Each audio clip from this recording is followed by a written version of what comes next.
ago, Pickens County started applying for grants to help restore and stabilize the coke ovens. We were actually awarded 3 grants, one from the Transportation and Enhancement Grant from the Colorado Department of Transportation. We got a grant from the National Scenic Byways, and we also got a grant from the American Recovery and Reinvestment Act, ARA, all totaling around right under $1 million. The coke ovens are important to the town of Redstone because without the coke ovens, Redstone wouldn't be here. This town was built for the workers who worked at the coke ovens, not for the miners. The miners had their own town. Well, the coke ovens are basically the soul of Redstone. Everybody who lived in Redstone were cokers, and they ran these coke ovens. They weren't miners, they were basically cokers who ran the Redstone coke ovens. So it's so much a part of the town, we absolutely couldn't let them get graded or anything else happen to them. So we got together people. We went to the county first, took about 15 minutes to present a plan to open space. They said sure, gave us a third. We went to the State Historical Society for the other 2/3. We had the money all together. The deal fell through right at the last minute. Another 6 years later, we did the same routine again, and were able to get our hands on them. We put some conservation easements on them, and then gave them to Pickens County, and Pickens County is now the owner of this property. The project began in May of 2011. It's going to run through October 2011. We're going to restore 4 ovens back to their natural historic appearance in 1903. And that will be these 4 ovens right here. The rest of the ovens, there's about 55 ovens that we're going to do total. We've divided it into 3 categories. We have 2 different types of stabilization that we're going to work on.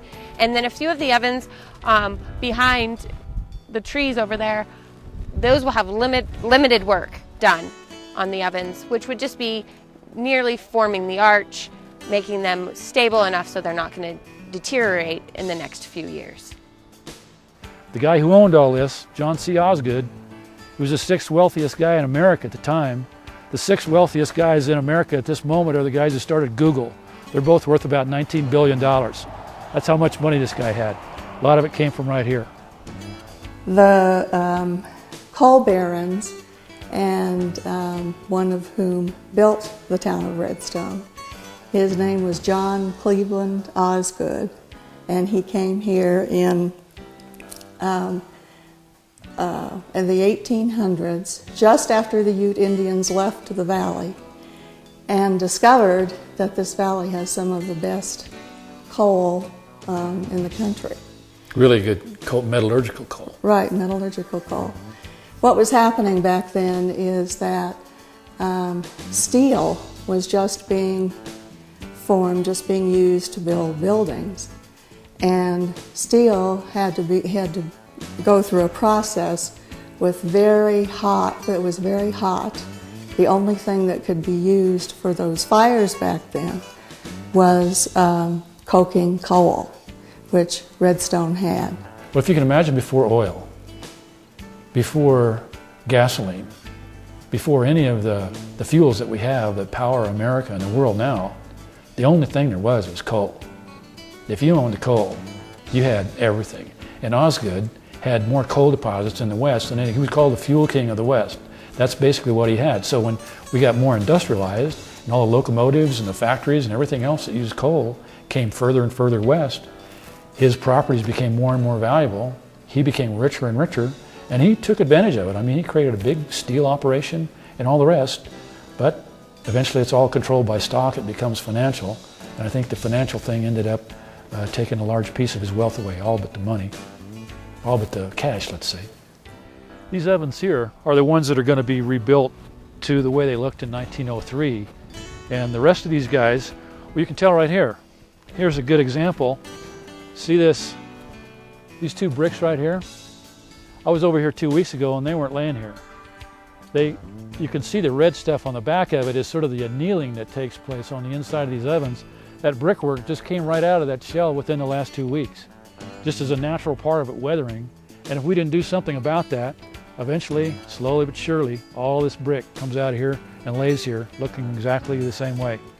These masons that Pickens County has hired for this, expert masons, are going to take each one of these and find the spot that they came out of them, put them back in there, and then make perfect mates to them to finish all the rest of this work. It's going to look beautiful, I hope, I think.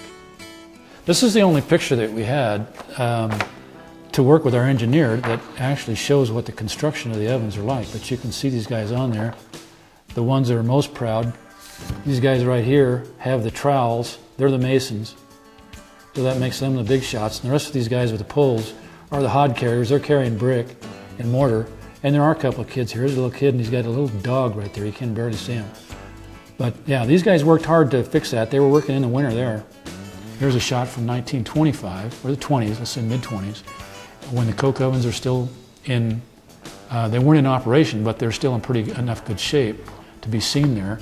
And here's just 10 or 12 years later, you can see the deterioration is starting on the retaining wall. This is the wharf that they stood on. The rails were right down here.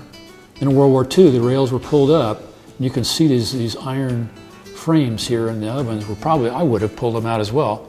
Once those iron things came out, the retaining wall started to disappear. Over time, the dirt came out, and eventually the oven started to fall apart. So that's what this restoration stabilization project is for. There'll still be ruins, but they'll still be here in a century. Okay, once this is restored, this cylinder shape will come all the way back out here. As you can see, they're going to have to build up the bottom foundation of this, but the cylinder will eventually come out here and it will be restored to an arch. It's going to be just right about there. And on the front of this, which you don't see anymore, but the four that are going to be restored down here to our right, they'll have that access tunnel. There used to be a barrel vaulted access tunnel that came out here. And what these fellows here are doing are restoring, and they're looking for the falseness. You can see where the floor is laid. This is all fire brick, and it's covered with some soil on top that's since been vitrified and turned into that black skin. That black skin is what protects this fire brick from the ultraviolet. The ultraviolet is what really breaks down this brickwork, and most importantly, the mortar between the brick. So as you can see, the bricks are shaped flat here in the cylinder part, and once they get into the dome part, they turn into a trapezoidal shape. The masonry work on here is really is expertly done in 1903, and the same fellows are going to do the same kind of work a century later.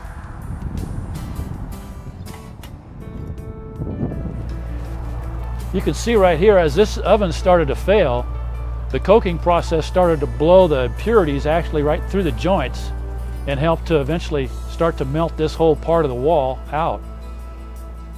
They're built to last a long time, but under heavy use, they'll eventually fail and have to be rebuilt. And eventually, it just wasn't worth the money to rebuild these once they figured out how to pull the byproducts of coal out and make money off of them. These things were ancient history, weren't ever used again. Here's a picture of what it's called the tipple, where the coal came down from Coal Basin. Here's the coal cars here. They came down narrow gauge. The canyon is so narrow going up to Coal Basin, where the coal comes from, that they had to use narrow gauge to make it around the corners up there.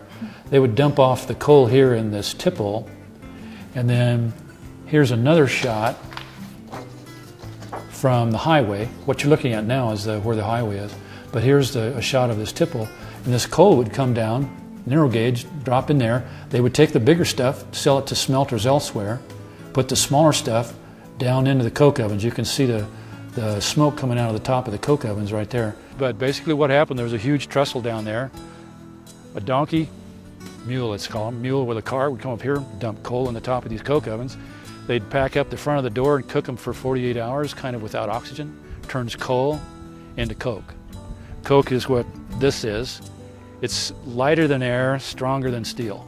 They use this stuff to turn ferrous oxide into iron, into steel, into locomotives, rails, money.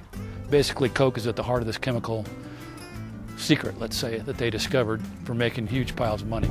That's what these did. And that's what the cokers did, was to help turn this coal into coke. The oven battery in back is so overgrown with shrubs and trees and everything else that you can hardly tell if there's anything there.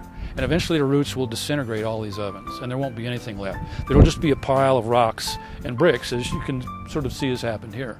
It's happening in slow motion. It's tempting to think that nothing's happening at all.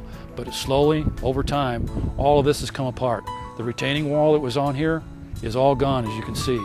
All of the access tunnels, the brickwork and everything that was in front of each one of these ovens is all gone. There's not even any brickwork of it remaining. It's all been taken away by visitors. So what we want to take place is have people who visit here know how important this site is to Redstone, and that it was so important that we got together with a lot of our friends who are equally passionate about this place to put it back together so that anybody who comes here for the next century will be able to tell what they were. The county, Pickett County, has done a marvelous job, not only Open Space giving us money originally as a seed to help get the grants to buy these, but they're basically funding the seed money for the engineer to design what this is all going to look like when it's finished with the restoration project here, and being able to do the coordination of the guys who are working here today. These are specialists in historic masonry restoration. So there's been a lot of great work done by the county to be able, because the county owns this property, to be able to put these ovens together in a way that'll not only look like they're historical ruins, but they'll also be able to last for a long time. And then catching that balance between aesthetics and complete structural integrity is a tough thing to do, and I think we've captured it.